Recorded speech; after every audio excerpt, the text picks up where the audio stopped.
खरं तर मुलगी माझ्या अकोल्याचीच होती आणि तिचे वडील हे आमचे अत्यंत जवळचे संबंध आहेत, पत्रकार आहेत आणि 10वी पास झाल्यानंतर त्यांच्या वडिलांनाही वाटलं की आपली मुलगी पुण्या मुंबईसारख्या शहरात राहायला असायला पाहिजे।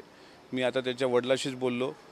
आईनी आणि वडिलांनी पहिल्यांदा एक हॉस्टेल बघितलं होतं पुण्यामध्ये, पण तिथं मुलं आणि मुली असं ते हॉस्टेल असल्यामुळं त्यांनी शासकीय वसतिगृहामध्ये सावित्रीबाई फुले शासकीय वसतिगृह अकोला इथे चर्चगेट मुंबई इथे तिचा नंबर लागल्यानंतर तिथे तिला ठेवलं आणि सर्व मुलींचंच त्या ठिकाणी वसतिगृह होतं।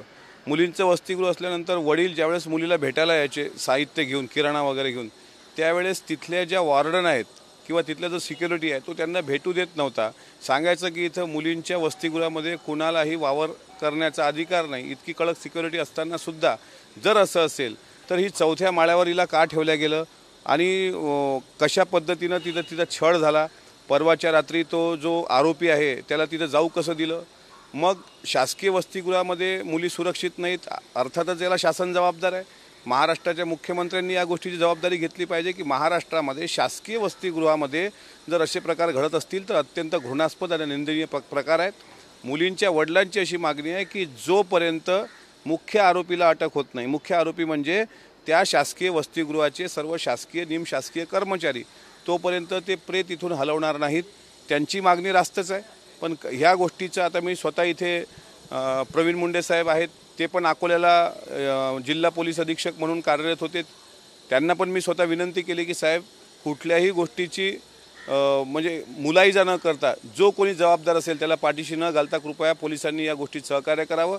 ही घटना अत्यंत निंदनीय, अत्यंत वाईट आहे। शेवटी मला पण एक मुलगी आहे, मी एका मुलीचा बाप आहे आणि स्वतःची मुलगी इतक्या दूर ठेवून शेवटी तिला भेटायला वडील येतात। आज तिचं रिझर्वेशन होतं रात्रीला अकोल्याला यायचं आणि अशा पद्धतीनं बलात्कार करून निर्गुण खून झाला असेल तर महाराष्ट्राला काळीमा फासणारी घटना, त्यातही सावित्रीबाई फुलेंचं नाव असलेलं शासकीय वसतिगृह। म्हणजे या महाराष्ट्राचं सरकारला लाज जर शिल्लक असेल ना की जे तुम्ही महिलांच्या बाबतीत जे उदासीनता तुमच्यामध्ये आहे हे परत या ठिकाणी अधोरेखित होते। मुलीच्या आईवडिलाची वस्तुता आम्ही काही पुसू शकत नाही, इतकं भयंकर ते यातना आहेत। मात्र महाराष्ट्र सरकार याला कारणीभूत आहे। सरकारला याची किंमत मोजावी लागेल एवढं मात्र नक्की।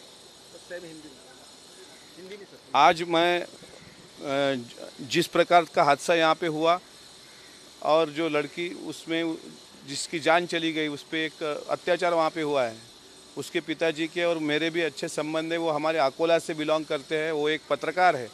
जब मैं बम्बई में था तो इस बात का मुझे पता चला कि इस तरीके का हादसा हुआ।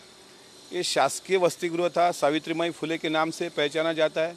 वो माँ बाप चाहते थे कि अपनी लड़की को पुणे पढ़ाया जाए, लेकिन पुणे में ऐसा हॉस्टल था जहाँ लड़के और लड़कियाँ दोनों रहती थी। तो फिर उनको लगा कि सिक्योरिटी अगर चाहिए तो खाली गर्ल्स का हॉस्टल हो, यानी लड़कियों का हॉस्टल हो।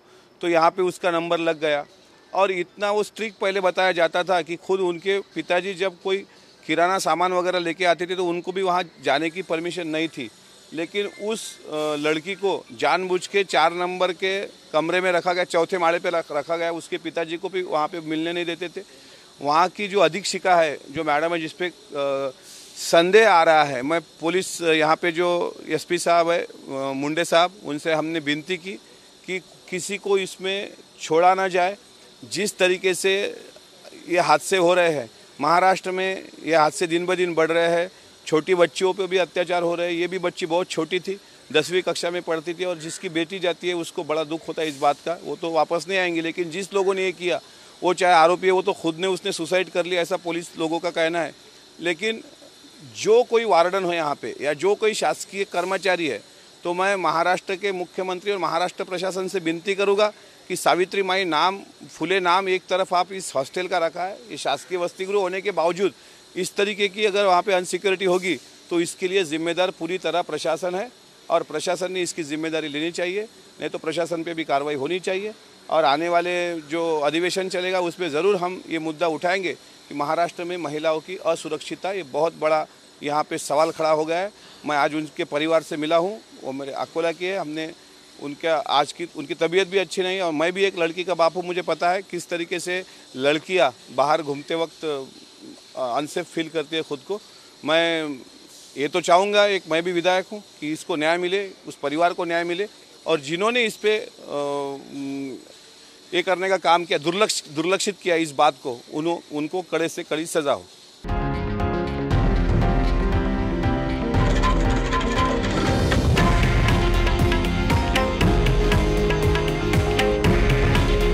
हे आहे देशातील नंबर 1 न्यूज नेटवर्क आणि आपण पाहत आहात TV9 मराठी। काळजी तुमची, हित महाराष्ट्राचं।